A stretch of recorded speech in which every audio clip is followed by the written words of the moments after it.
വരുവിൻ ആരാധിക്കാം എന്ന നമ്മുടെ യൂട്യൂബ് ചാനലിൽ ഇന്ന് മുതൽ ബൈബിൾ വായന ആരംഭിക്കുകയാണ്. പഴയ നിയമം ഉൽപ്പത്തി പുസ്തകത്തിൽ നിന്നുള്ള വായന. ദൈവം പ്രപഞ്ചത്തെ സൃഷ്ടിക്കുന്നു. ആദിയിൽ ദൈവം ആകാശവും ഭൂമിയും സൃഷ്ടിച്ചു. ഭൂമി രൂപരഹിതവും ശൂന്യവുമായിരുന്നു. ആഴത്തിന് മുകളിൽ അന്ധകാരം വ്യാപിച്ചിരുന്നു. ദൈവത്തിൻ്റെ ചൈതന്യം വെള്ളത്തിന് മീതെ ചലിച്ചുകൊണ്ടിരുന്നു. ദൈവം അരുളി ചെയ്തു, വെളിച്ചമുണ്ടാകട്ടെ. വെളിച്ചമുണ്ടായി. വെളിച്ചം നല്ലതെന്ന് ദൈവം കണ്ടു. അവിടുന്ന് വെളിച്ചത്തെ ഇരുളിൽ നിന്ന് വേർതിരിച്ചു. വെളിച്ചത്തിന് പകലെന്നും ഇരുളിന് രാത്രിയെന്നും പേരിട്ടു. സന്ധ്യയായി, പ്രഭാതമായി, ഒന്നാം ദിവസം. ദൈവം വീണ്ടും അരുളി ചെയ്തു, ജലമധ്യത്തിൽ ഒരു വിതാനമുണ്ടാകട്ടെ. അത് ജലത്തെ രണ്ടായി തിരിക്കട്ടെ. ദൈവം വിതാനമുണ്ടാക്കുകയും അതിന് താഴെയുള്ള ജലത്തെ മുകളിലുള്ള ജലത്തിൽ നിന്ന് വേർതിരിക്കുകയും ചെയ്തു. അപ്രകാരം സംഭവിച്ചു. വിതാനത്തിന് അവിടുന്ന് ആകാശമെന്ന് പേരിട്ടു. സന്ധ്യയായി, പ്രഭാതമായി, രണ്ടാം ദിവസം. ദൈവം വീണ്ടും അരുളി ചെയ്തു, ആകാശത്തിന് കീഴിലുള്ള വെള്ളമെല്ലാം ഒരിടത്ത് ഒരുമിച്ച് കൂടട്ടെ. കര പ്രത്യക്ഷപ്പെടട്ടെ. അങ്ങനെ സംഭവിച്ചു. കരയ്ക്ക് ഭൂമിയെന്നും ഒരുമിച്ച് കൂടിയ ജലത്തിന് കടലെന്നും ദൈവം പേരിട്ടു. അത് നല്ലതെന്ന് അവിടുന്ന് കണ്ടു. ദൈവം അരുളി ചെയ്തു, ഭൂമി എല്ലാത്തരം ഹരിത സസ്യങ്ങളും ധാന്യച്ചെടികളും വിത്തുൾക്കൊള്ളുന്ന ഫലങ്ങൾ കായ്ക്കുന്ന വൃക്ഷങ്ങളും മുളപ്പിക്കട്ടെ. അങ്ങനെ സംഭവിച്ചു. ഭൂമി എല്ലാത്തരം ഹരിത സസ്യങ്ങളും ധാന്യച്ചെടികളും വിത്തുള്ള ഫലങ്ങളോട് കൂടിയ വൃക്ഷങ്ങളും മുളപ്പിച്ചു. അവ നല്ലതെന്ന് ദൈവം കണ്ടു. സന്ധ്യയായി, പ്രഭാതമായി, മൂന്നാം ദിവസം.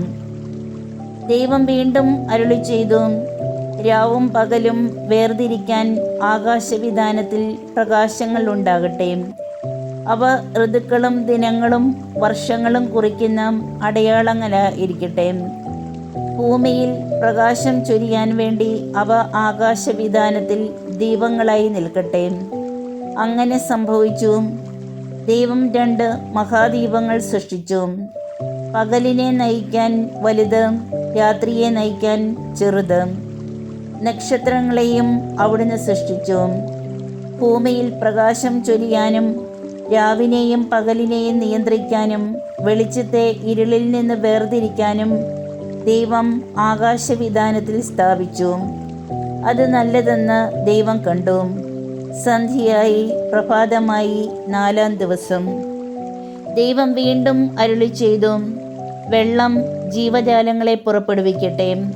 പക്ഷികൾ ഭൂമിക്ക് മീതെ ആകാശവിതാനത്തിൽ പറക്കട്ടെ. അങ്ങനെ ദൈവം ഭീമാകാരങ്ങളായ ജലജന്തുക്കളെയും കടലിൽ പറ്റം ചേർന്ന് ചലിക്കുന്ന സകലവിധ ജീവികളെയും എല്ലാത്തരം പക്ഷികളെയും സൃഷ്ടിച്ചു. അവ നല്ലതെന്ന് അവിടുന്ന് കണ്ടു. ദൈവം അവയെ ഇങ്ങനെ അനുഗ്രഹിച്ചു, സമൃദ്ധമായി പെരുകി കടലിൽ നിറയുവിൻ.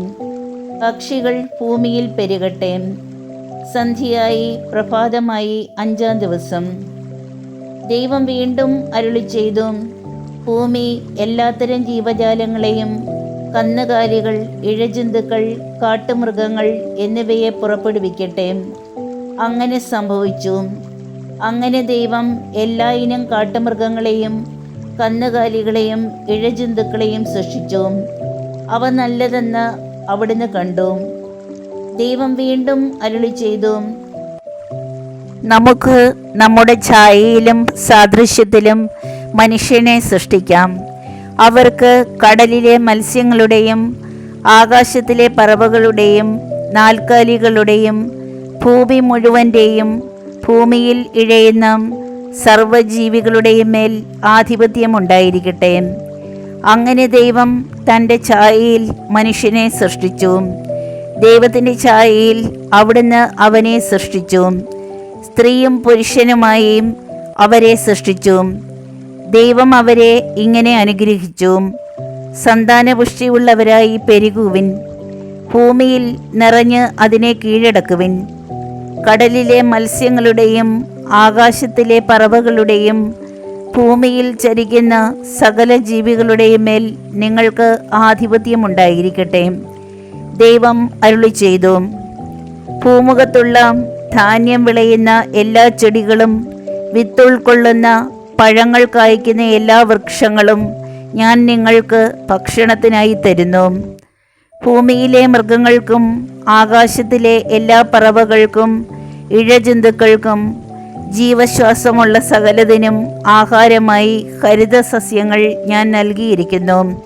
അങ്ങനെ സംഭവിച്ചു. താൻ സൃഷ്ടിച്ചതെല്ലാം വളരെ നന്നായിരിക്കുന്നുവെന്ന് ദൈവം കണ്ടു.